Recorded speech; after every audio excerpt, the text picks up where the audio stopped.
মধ্যপ্রাচ্য জুড়ে চলছে তৃতীয় বিশ্বযুদ্ধ, আর এ যুদ্ধে দখলদার ইহুদিবাদী ইসরায়েল ও যুক্তরাষ্ট্রের যৌথ হামলার শিকার ইরান।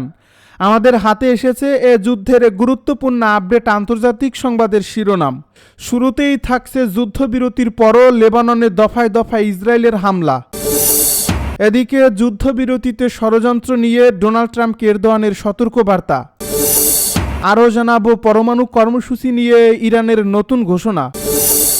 এদিকে হরমুজ প্রণালীর নিয়ন্ত্রণ নিয়ে দুশ্চিন্তায় উপসাগরীয় দেশগুলো। সব শেষে জানিয়ে দিব হরমুজ প্রণালী নিয়ন্ত্রণে রেখে ডোনাল্ড ট্রাম্পকে নতি স্বীকার করালো ইরান। এতক্ষণ শুনছিলেন হাতে থাকা আপডেট সংবাদের শিরোনাম, এবারে বিস্তারিত। তবে তার আগে অনুরোধ রইল ভিডিওটিতে একটি লাইক এবং কমেন্ট করে জানিয়ে দিন ভিডিও সম্পর্কে আপনার মূল্যবান মতামত। আরও জানিয়ে দিন ভিডিওটি কোথা থেকে দেখছেন বা কোন জেলা থেকে দেখছেন। হরমুজ প্রণালী নিয়ন্ত্রণে রেখে ডোনাল্ড ট্রাম্পকে নতি স্বীকার করালো ইরান।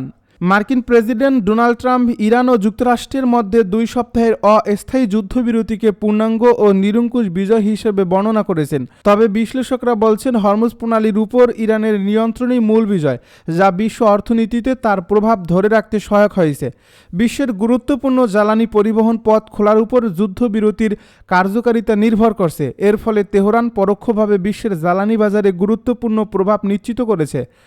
ব্রুকিংস ইনস্টিটিউশনের জ্বালানি বিশেষজ্ঞ সামান্থা গ্রোস বলেছেন, বিশ্ব অর্থনীতিতে বড় ধরনের বিপর্যয় ঘটাতে ইরানের বেশি সামরিক শক্তির প্রয়োজন নেই। সংশ্লিষ্ট বিশ্লেষকেরা সতর্ক করে জানাচ্ছেন, তেলের বৈশ্বিক বাজার এখনও অস্থির।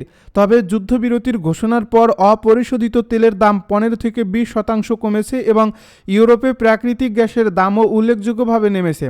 ক্যাপিটাল ইকোনমিক্সের প্রধান অর্থনীতিবিদ নীল শিয়ারিং বলেছেন, হরমুজ প্রণালীর বর্তমান পরিস্থিতি বাজারের জন্য সবচেয়ে বড় উদ্বেগজনক। হরমুজ প্রণালীর নিয়ন্ত্রণ নিয়ে দুশ্চিন্তায় উপসাগরীয় দেশগুলো। যুক্তরাষ্ট্র ও ইরানের মধ্যে 2 সপ্তাহের যুদ্ধবিরতি ঘোষণার পর মধ্যপ্রাচ্যে সাময়িক স্বস্তি ফিরলেও কাটছে না শঙ্কার মেঘ। বিশেষ করে বিশ্বের অন্যতম গুরুত্বপূর্ণ জ্বালানি পথ হরমুজ প্রণালীর নিয়ন্ত্রণ কার হাতে থাকবে তা নিয়ে গভীর উদ্বেগের সৃষ্টি হয়েছে সৌদি আরব সহ উপসাগরীয় অঞ্চলের দেশগুলোতে। মঙ্গলবার মার্কিন প্রেসিডেন্ট ডোনাল্ড ট্রাম্পের দেওয়া চরম সীমা শেষ হওয়ার মাত্র 90 মিনিট আগে এই যুদ্ধবিরতি কার্যকর হয়। এর আগে ডোনাল্ড ট্রাম্প ইরানকে প্রশস্ত যুগে পাঠিয়ে দেওয়ার হুমকি দিয়েছিলেন, বিপরীতে তেহরানও বড় ধরনের হামলার হুঁশিয়ারি দিয়েছিলেন। চুক্তির শর্ত অনুযায়ী ইরান হরমুজ প্রণালী দিয়ে জাহাজ চলাচল পুনরায় শুরু করতে রাজি হয়েছে। গত 28 ফেব্রুয়ারি থেকে প্রায় স্থবির হয়ে পড়েছিল। বিশ্বের মোট তেল ও এলএনজি সরবরাহের প্রায় 20% এই প্রণালী দিয়ে পরিবাহিত হয়। ইরানের প্রস্তাবিত 10 দফার একটিতে বলা হয়েছে হরমুজ প্রণালীর নিয়ন্ত্রণ তেহরানের হাতেই থাকবে।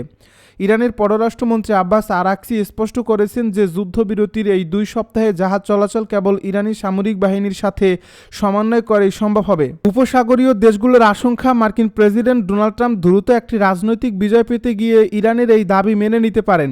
কার্নেগি মিডল ইস্ট সেন্টারের গবেষক হিশাম আল ঘান্নাব বলেন, একটি ভঙ্গুর শান্তির বিনিময়ে যুক্তরাষ্ট্র যদি ইরানকে এই কৌশলগত জলপথের উপর কর্তৃত্ব দেয়, তবে তা উপসাগরীয় দেশগুলোর জন্য দীর্ঘমেয়াদী দুঃস্বপ্ন হয়ে দাঁড়াবে। তার মতে এতে ভবিষ্যৎ যুদ্ধের ঝুঁকি বাড়বে এবং মধ্যপ্রাচ্যের জ্বালানি রপ্তানিকারক দেশগুলো ইরানের অর্থনৈতিক ব্ল্যাকমেইলের শিকার হতে পারে। উপসাগরীয় সহযোগিতা পরিষদের 6টি দেশই এই যুদ্ধবিরতিকে স্বাগত জানালেও একটি স্থায়ী সমাধানের উপর জোর দিয়েছে। তাদের দাবি, হরমুজ প্রণালীকে কোনোভাবেই রাজনৈতিক বা সামরিক হাতিয়ার হিসেবে ব্যবহার করতে দেওয়া যাবে না। পরমাণু কর্মসূচি নিয়ে ইরানের নতুন ঘোষণা।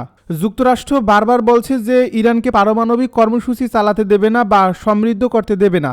এমনকি চলমান শান্তি চুক্তির আলোচনারও অন্যতম গুরুত্বপূর্ণ এজেন্ডা হলো তেহরানের পরমাণু কর্মসূচি।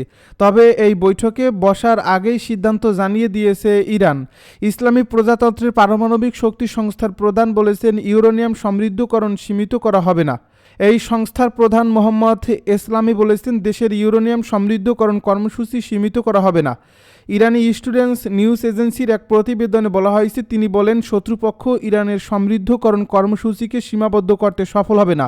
তিনি আরও জোর দিয়ে বলেন, ইউরেনিয়াম সমৃদ্ধকরণ ইরানের পারমাণবিক শিল্পের একটি মৌলিক অংশ এবং এটি দেশের জন্য একটি রেড লাইন হিসেবে বিবেচিত। যুদ্ধবিরতিতে ষড়যন্ত্র নিয়ে ট্রাম্পকে এরদোয়ানের সতর্কবার্তা। যুক্তরাষ্ট্র ও ইরানের মধ্যে সম্পাদিত 2 সপ্তাহের সামরিক যুদ্ধবিরতির চুক্তিটি নস্যাৎ করতে উস্কানি ও অন্তর্ঘাতমূলক কর্মকাণ্ড ঘটতে পারে বলে সতর্ক করেছেন তুরস্কের প্রেসিডেন্ট রিসেপ তাইয়েপ এরদোয়ান।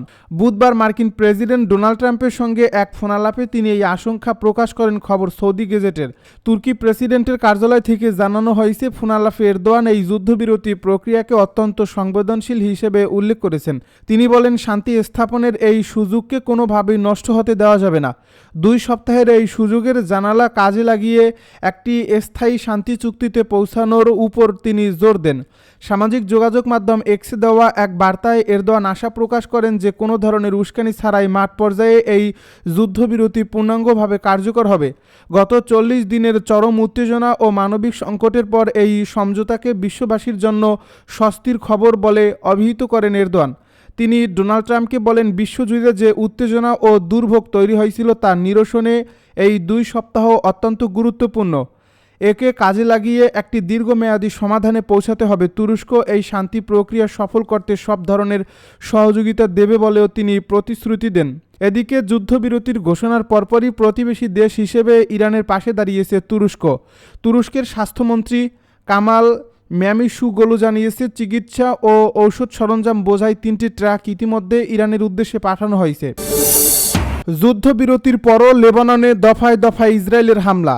যুদ্ধবিরতির পরও লেবাননে দফায় দফায় হামলা চালিয়েছে ইসরায়েল। বৃহস্পতিবার দেশটিতে কয়েক ধাপে হামলা চালানো হয়েছে। কাতার ভিত্তিক সংবাদ মাধ্যম আল জাজিরার এক প্রতিবেদনে এই তথ্য জানানো হয়েছে। এই প্রতিবেদনে বলা হয়েছে, প্রথমে লেবাননের দক্ষিণাঞ্চলের হারুপ শহরে বিমান হামলা চালায় ইসরায়েলি বাহিনী। এরপর একই অঞ্চলের আরেকটি শহর আল দুয়াইর এ নতুন করে হামলার খবর পাওয়া গেছে। পরবর্তীতে দক্ষিণ লেবাননের হাব্বুস শহরেও হামলা চালানো হয়েছে।